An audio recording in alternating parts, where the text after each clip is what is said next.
than it necessarily needs to be, but too bad that's the way it is. And then I cut a fringe all the way around the bottom of this so that it sits inside. I don't know if you can see that. Can you see the fringe there? Yes. Can you see that? So it sits properly inside the tin. And then I've got 2 pieces of parchment, so it's double parchment. That saves the cake. Fruit cakes are in for a long time. This cake is going to take 5 hours to cook. So we want to make sure that it does not burn.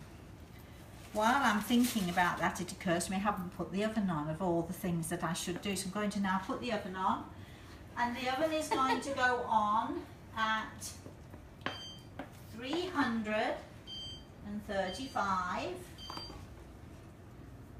There we go. On the middle shelf. And that's the fan oven, yes? It's 335 Fahrenheit. Okay. And this is just overlapping just a little bit here.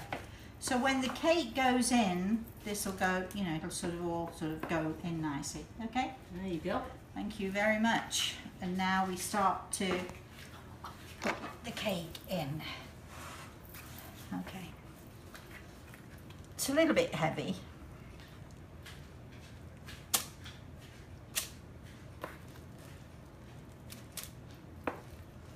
Make sure if you can that it doesn't touch the sides of the top of your parchment paper. Push it in. You might want to look at this here. We're going to just push the bottom to the sides. Can you see this, Carolyn? Just ease the cake into the sides like this so that it holds the parchment in place. Lovely, lovely, lovely. And then continue with this. Just flatten it out a little bit as you go. As you can see, it's mostly fruit. So there's in here, we've got sultanas, we've got allspice, we've got raisins, we've got eggs and butter and flour, little bit of gravy browning, molasses. Now it'll say in the recipe when you get it, milk if necessary, which basically means if it's for whatever reason, if it has become a bit too stiff, you can add a little bit of milk, but only a little bit to make it sloppy. But I rarely have to, I don't recall really using milk. Where am I?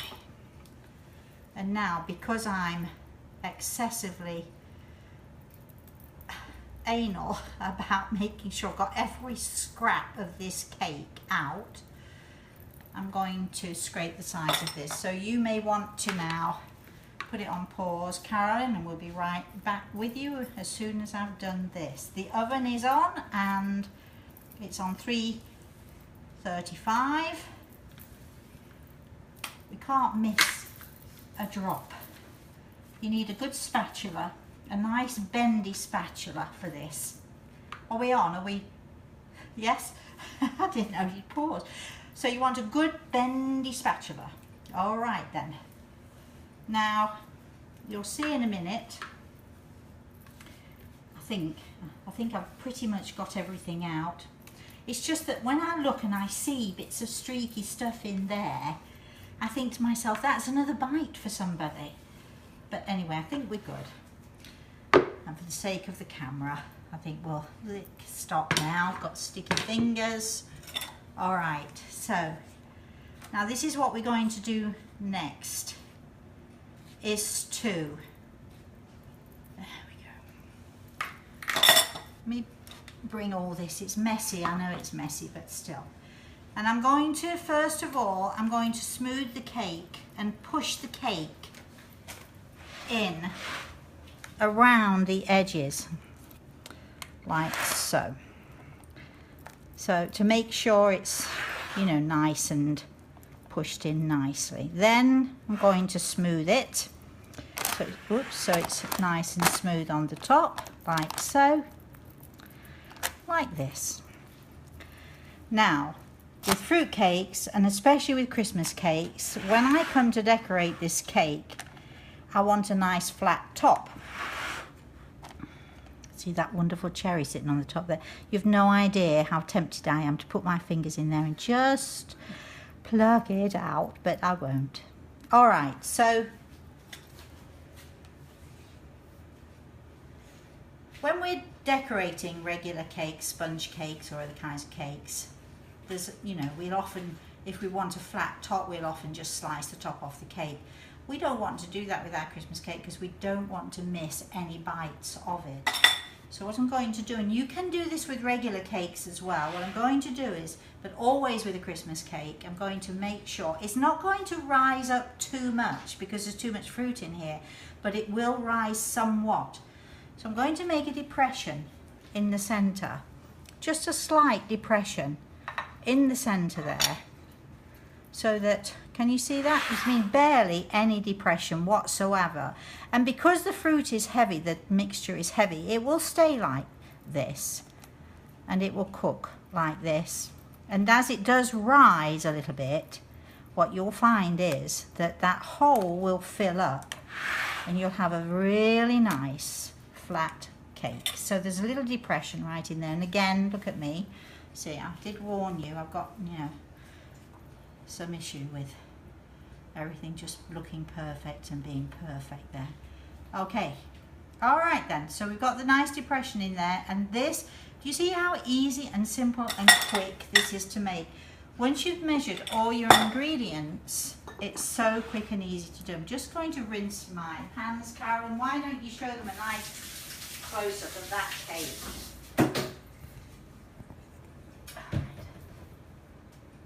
So, okay then. All right. Now, what on earth could this be? Now, every year I use this for my Christmas cake, and then every year I carefully roll it up, tie the tape around it, and leave it in this tin, leave it in this cake pan, in my cake pan cupboard. Yes, I've got one of those.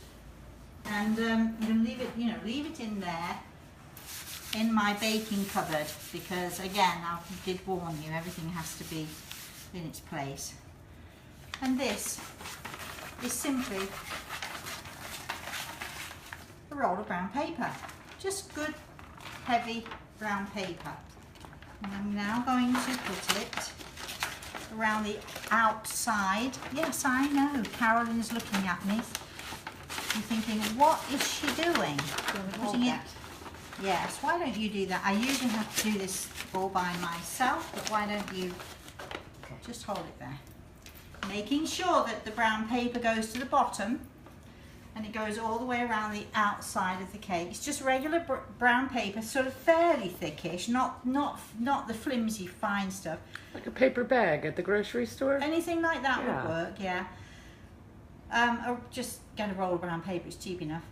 This is sewing tape. You can use string, you can use whatever you like, but something that you need to make sure that you tie this. Make sure you go below the tin itself, and yes, it is high above the cake tin, but don't worry about that. And I'm just going to tie it in place. Did I? Yeah. Tie it in place there.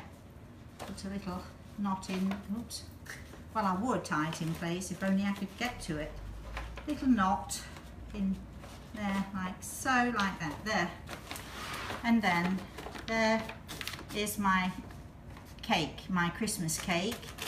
The greaseproof is in the middle and the brown paper's on the outside. Now, I'll put you out of your misery. Some of you will know this, of course, being cooked yourself. You don't want the cake to burn. And because it's going to be in the oven for at least 5 hours, very often fruit cakes do burn.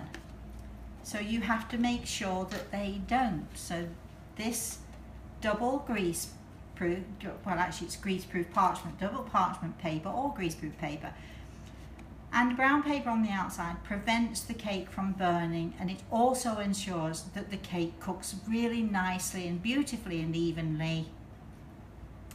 We're going to put this in the oven at 325, and in fact we'll do that. Now I'm going to put it on a baking tray.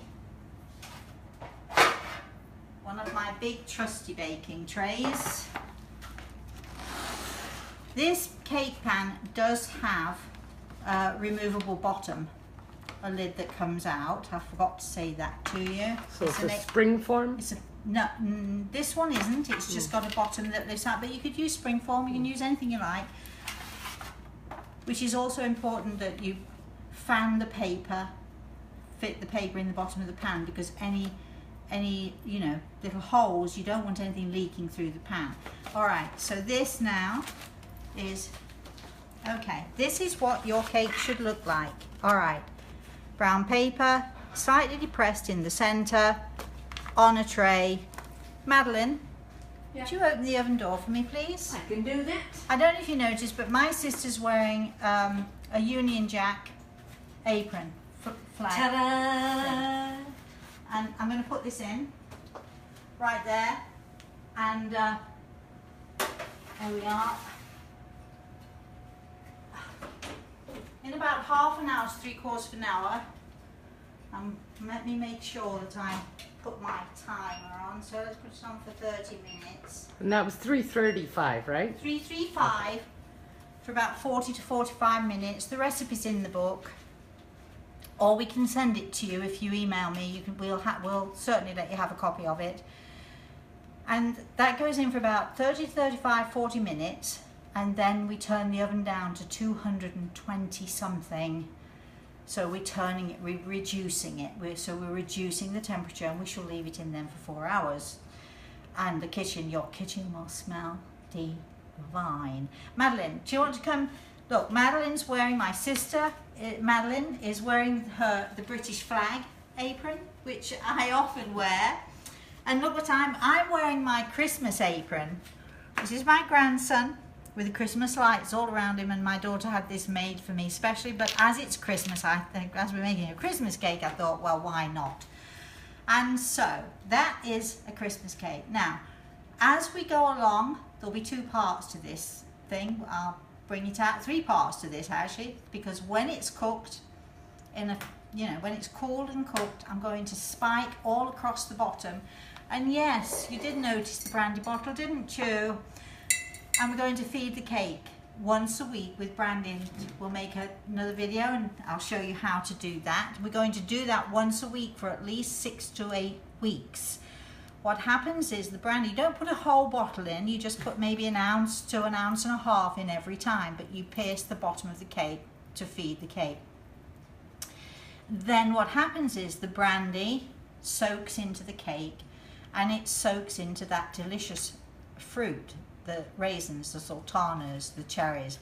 And what it'll do is it will start to ferment. The cake will start to jiggle about and wiggle about and ferment. And every time you feed it, it does that. Until at the end of the 6 to 8 weeks, you've got the most wonderful, delicious, the most moist Christmas cake. Some people will look at this and say this is a fruit cake. This is not a fruit cake. This is a Christmas cake. It's a very old Victorian remedy, slightly altered by myself, of course, because you know me by now. I can't do a recipe and not make it my own.